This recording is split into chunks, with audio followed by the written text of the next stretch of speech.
Female-led podcasts are garbage. I'm going to just say it. And the reason why they're garbage is because long-form content requires charisma, charm, experience, the ability to speak on your feet, right? The ability to convey your ideologies or your stories or your worldviews in a palatable manner. And it's also got to be interesting and enjoyable to listen to. Unfortunately, most never learn these skill sets because there's no fire or no crucible, for lack of a better term, because no matter what we do, they're going to be praised. So I saw this on my Twitter feed and I said, I got to talk about this a little bit. So this girl, right, it looks like she made like a whole or a Fansflix or one of these other websites that girls, themselves on. I go, when you destroy your brand by being a greedy, you always reserve the right to sell pics after. Live life on easy mode. So you guys could see here, this kind of gives a timeline of what happened, right? Here's the lore. So she went viral in June of 2024, a random street interview in Nashville, right? Where she said, HawkTua, spit on that thing, right? Within weeks of that, she gets millions of views everywhere, quits her factory job, starts selling HawkTua merch, and makes a lot of money quickly, right? She signs on with an agency, launches a podcast called HawkTua, right? I think the channel is still up. Let me see if it's still up. Yeah, it's still here.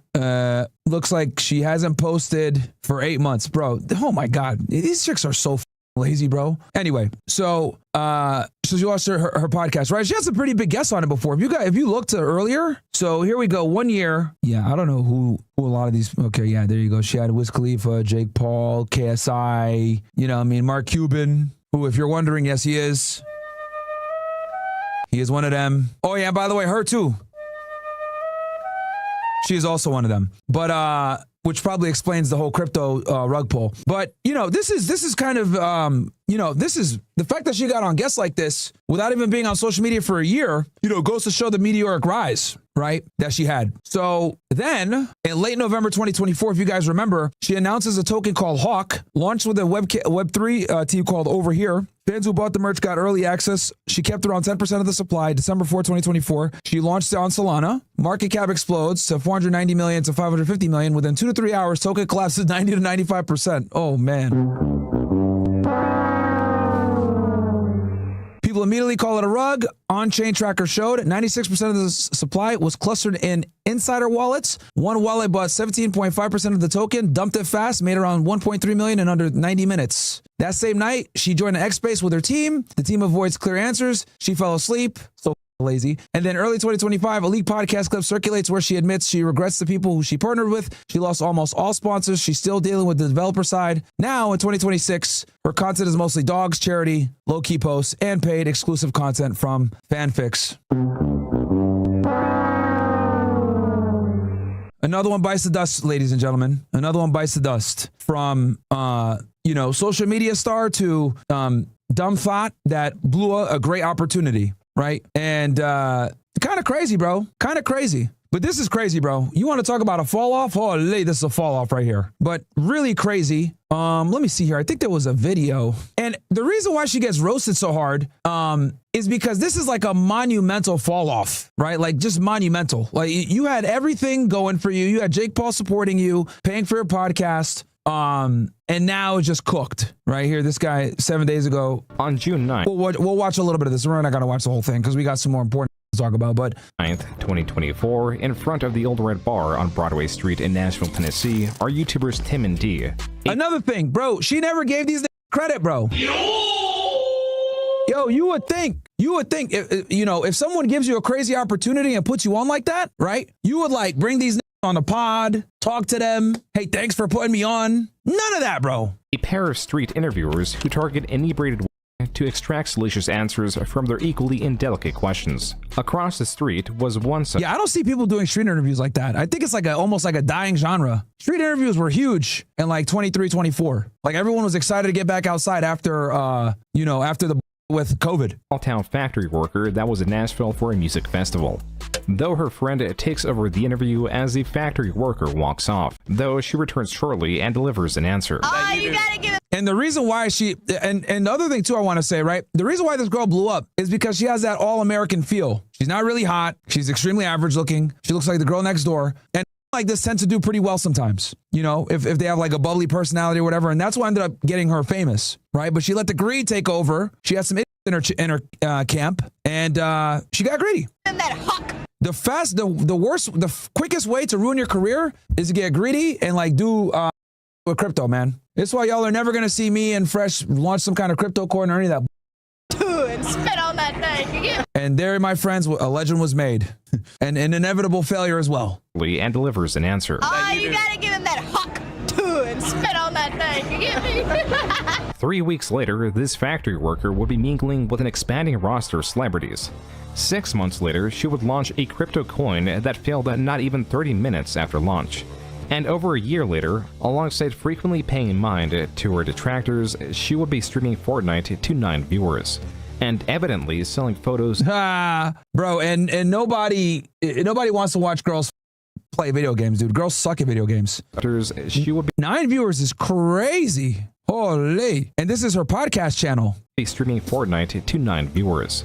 And evidently selling photos of her feet on her fanfics. Yep. And when you're a girl, you can do that. You can always take the easy way out as a female and be a thot. While it may seem unrealistic compared to where she is now, there was a small window of time where she was viewed as the all-American, someone honest and industrious, and she appeared to embody these ideals partly because she was not seeking fame. She was actively hiding from it. But first, I'd like to thank Chime for sponsoring this video. Yeah, okay. Considering at least one of her friends was present during the interview and thus knew to look out for the video. Alarmingly, every time she revisited the video, it would only grow far beyond her wildest expectations. It was only when she arrived at work at the Spring Factory and where she was in charge of packaging orders that she knew her life would never be the same. Her coworkers knew before she did, as they had also seen the video and made her well aware of that fact. Her close circle of friends, her coworkers, and the rest of the world were discussing what otherwise would be an offhand comment. As the video grew in popularity and jumped across various platforms and posts, it was firmly dubbed HawkTua, an onomatopoeia. Separately regarded was the HawkTua girl. Though her friend had clearly said her name in the original video, the internet at large was only exposed to the soundbite of HawkTua, and not the extended clip. Yet there was interest in the mystery as No, you don't have to pay for kit, guys. to who this girl was. Through the video alone, one could infer that she's possibly from Tennessee and her first name is Haley. Yet several days had passed and Haley had not taken ownership of it as expected. There was a bizarre and real desire to find Haley, the HawkTua girl. A painting was made to commemorate her, and across all social media she was virtually only celebrated for her faux pas, as a counter to the divisive nature of social media. As to only aid in the search, YouTubers Tim and D, around the 16th, in the absence of Haley's social media, posted her and her friends' full first and last names, effectively doxing the pair. Haley had been hiding, leaving her house revealed. So this is our podcast now. We'll fast forward to the podcast. Jake Paul's degree of confidence in this podcast, pointing to its lack in value. Thank you for coming on my cringy podcast.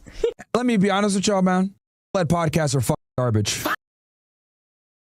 Lead podcasts are fucking garbage. I'm gonna just say it, okay? They're just garbage. And the reason why they're garbage is because long-form content requires charisma, charm, experience, the ability to speak on your feet, right? The ability to convey your ideologies or your stories or your worldviews in a palatable manner. And it's also got to be interesting and enjoyable to listen to. Unfortunately, most never learn these skill sets because there's no fire or no crucible, for lack of a better term, or no incentive to develop these skills, because no matter what we do, they're going to be praised. So since we are praised for simply having and existing, a lot of them don't feel the need to improve their vernacular, improve their vocabulary, improve the way that they convey their ideas, be charismatic, etc. Because they don't have to. Men have to. So this is why most run podcasts are absolutely unlistenable, okay? Garbage. And if you look at podcasts in general, most of the top 10 are going to be run by men. The only genre I think that might beat men at is like true crime. That might be it. But other than that, in general, run podcasts are garbage, bro. Okay? And that's a fact.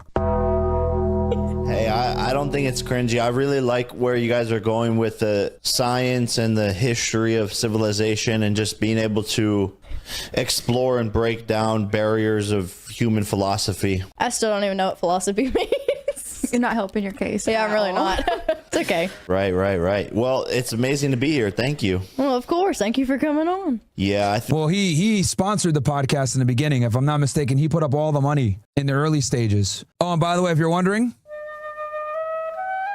Bruh, it's like at this point. Every single time, every single crime. I think we had to delete the last one, right? That we did. I'm sure it still exists somewhere. I was as drunk as a skunk.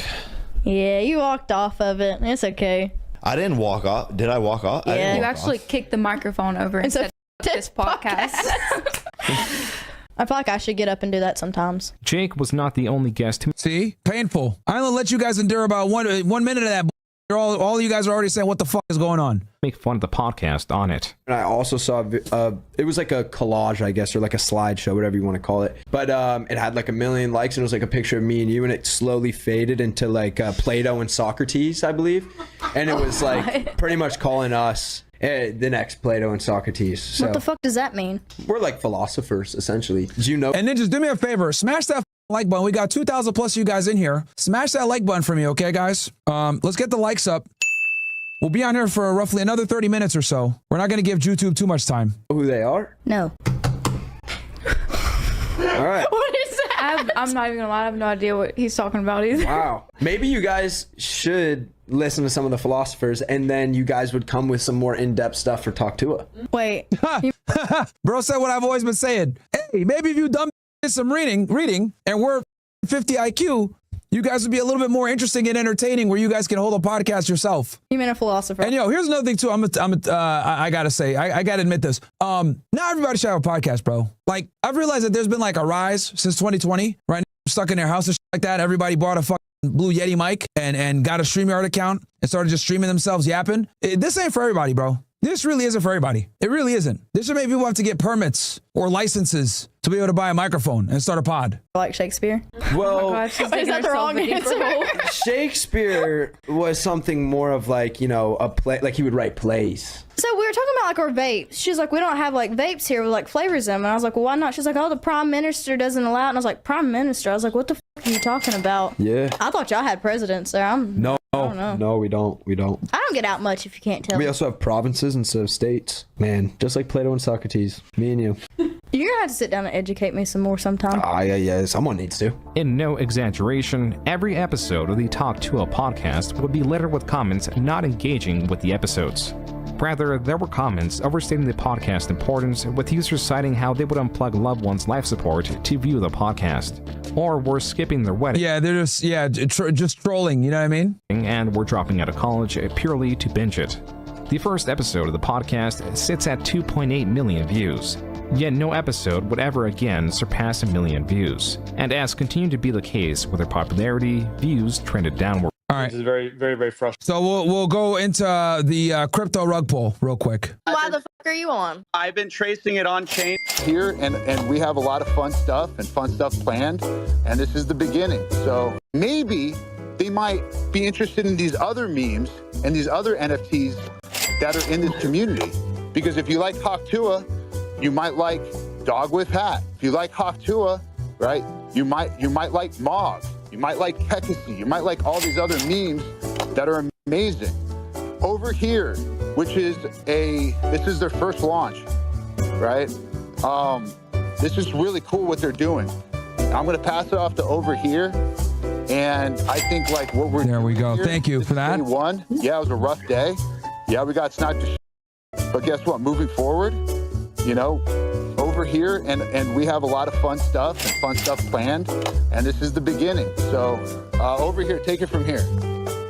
Thanks, Doc. Guys, like I think, Doc maybe a little bit over exuberant. Doc Hollywood spoke in the space for 11 minutes uninterrupted. He then passes it on to Over Here. Though more coherent, Over Here discusses his, and to that extent the team behind the coin's vision for it and how they plan to integrate Haley's audience. After around 10 minutes of speaking, CoffeeZilla, a creator known for... And you guys know CoffeeZilla be exposing everybody, right? If you're a scammer, this dude is your worst enemy, bro. If you're a course bro, or if you're one of these guys that like, you know, be scamming, this is your worst enemy, dude. This guy. Bro is the top op for all the scammers. Schemes chimes in. For the community, happy to answer any I have questions. questions. I have questions. I'm raising my hand. Hey guys. What CoffeeZilla? So he goes in there and he crashes their space. I remember when he did this. It's like a year or two ago. Hey, man. this is one of the most miserable, horrible launches I've ever seen in my life. Okay, then why the f are you on? I've been tracing it on chain for a while. You guys generated over $1 million in fees while y'all's fans got rug pulled. There was snipers, but there was also insider trading directly linked to y'all's creator account. What are you guys doing? No,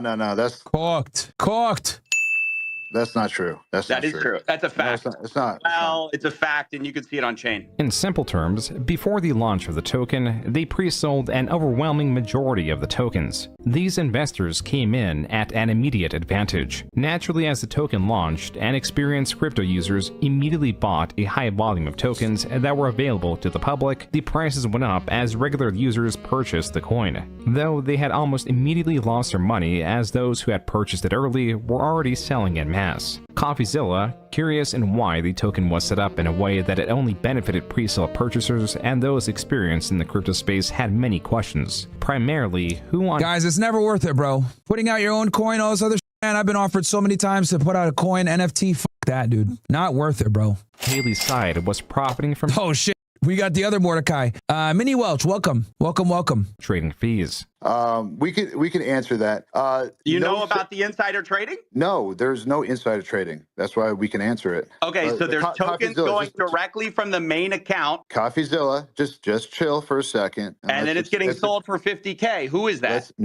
Definitely not us. You think we're doing this for 50K? Yeah, fucking right. Talking to the wrong guy. You're used to these scammers out here, not us. Now we had. That's what everyone says, by the way. Listen. That is what they all say. There was a strategic allocation, right, through a foundation. How much did y'all get doing a pre-sale? How much did y'all make? It's not that selling we out made. your fans. So Over other here, people can you give dump on your fans. Hold on, CoffeeZilla, take a chill pill, brother. Yeah, so Y'all just rug pulled a bunch of people. No, there's no rug. We're here. Yeah, they should have never let him up in the space. Shout out to Lonix with the gifted. Appreciate you. Yeah, like if they were smart, they should not have, because for those of you that like aren't too familiar with Twitter, right? There's something called Twitter Spaces, right? You guys know that's where I do my clan meetings. And on Twitter Spaces, Julian and Go on XP, thank you. In Twitter Spaces, the host can bring people up so that they can talk. Bringing him up to talk was not in their best interest. That him up because he was recording from his side the whole time, dude. Thank you, Red Pill Clippers. There's no rug pull, and it's not done by us. You haven't answered the question. Who made the money? How much did Haley Welch make of that million, 1.8 million?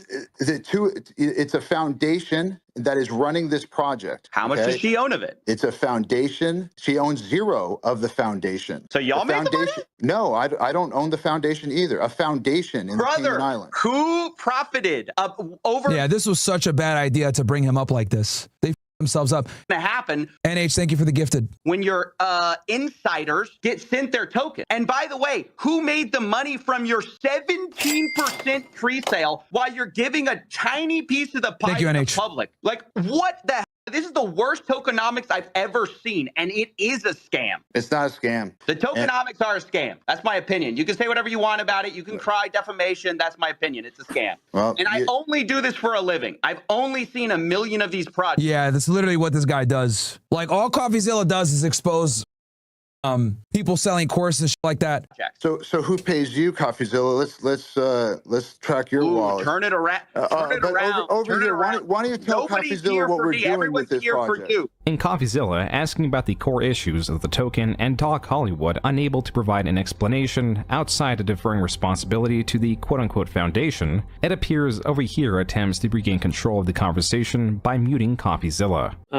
I just got muted. Yeah, so I mean, like we as mentioned, like Over Here proceeds by providing nothing of value and only sharing the vision of the coin and other unsubstantiated nonsense. 4 minutes later, FaZe Banks steps in. Go ahead, FaZe Banks. Appreciate it. I just heard this guy blab about pretty much nothing and repeat the same that he said the first time around. Haley, I'm going to talk to you directly right now because so now FaZe Banks gets in here and talks to her. If you really own 10% of the supply of this token and it's locked up for a year and it's vested over 3 years, you got scammed harder than anybody involved. This 100% was a miss. Bro, you know you f***ed up when you got this degen coming in here telling you you made life mistakes. You know you f***ed up. Mismanaged, mislaunched. Like this is took what CoffeeZilla said. I would label this a scam as well. And I'll wrap up here with just whoever Face Master Chat? No way. Well, you know what? It makes sense actually.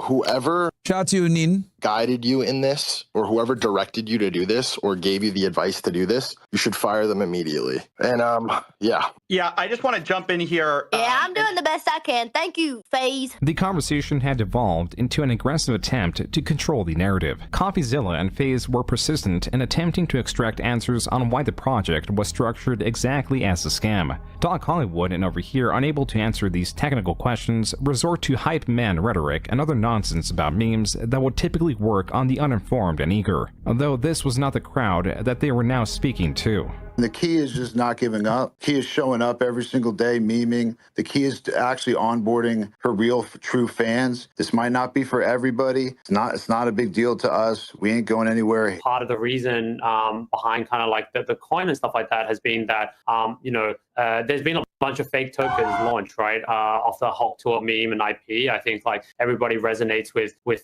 HawkTua as a... All right, let's fast forward this. To Doc Hollywood, who now, in mid-December, had not commented further on the matter. The same could be said for Haley, as the internet at large was counting up how long her slumber was after leaving the Twitter space abruptly. Then it became all too clear why she was absent. It was because this lawsuit was in motion by Berwick Law targeting virtually everyone involved except Haley. As per this Decrypt article, quote, when asked why Welsh was not listed as a co-defendant in the Hawk lawsuit, Max Berwick, managing partner at Berwick Law, said the decision was intentional and hinted it might help make his clients whole sooner, unquote. Shortly after, Haley, or perhaps her lawyer, made a statement through her account on how they would be assisting Berwick Law. Panchuga, thank you for the gifted. Likely in their case against Doc Hollywood, his team, and the other major parties involved in the coin. After this, there will not be any new HawkTua episodes for some time. There will not be much of Haley Welsh at all. I also imagine all the parasites. This guy. And I know a lot of you guys like Charlie, but I've always said that, like, if Charlie is what I call the normie barometer, right? If Moist Critical, aka Charlie, aka Penguin, Zio, whatever's he uses like 3 different names. If he makes a video on you, you've officially hit the mainstream and you've officially become a normie. So he made a video criticizing Benjamin Netanyahu, and I was like, oh, that's when I realized the pill has gone mainstream. Around Haley that actually control her, because but as usual with a lot of these commentator YouTubers, they don't really hold any real opinions. They kind of just, straddle the fence in the middle and try to garner as much views as they can, because they're pulling from both the left and the right as a centered voice. This is exactly what losers like Reach do, Penguin, Jamari, etc. They cosplay as centrists when a lot of the times they're really leftists and liberals, but they have to pretend as if they're centered so they can get the most views for both sides. And this is why, someone like Charlie debates Nico and absolutely gets annihilated, right? Like completely destroyed, because these guys don't have any real views, you look at someone like Abba, for example. He debated Sneeko like a week or 2 ago. We broke down that debate. Abba's a he knows nothing about politics or foreign policy or anything. Bro is terrified to talk about, them. He has all this to say about racism, but as soon as the topic of he nowhere to be found, then cool. So these commentators like Anus and Reach, Moist Critical, Jamar, all these are frauds. They kind of just take the opinion that seems to be like the most popular and run with that for views. She has become. But I will say, if he's talking about a topic, it's officially hit the mainstream.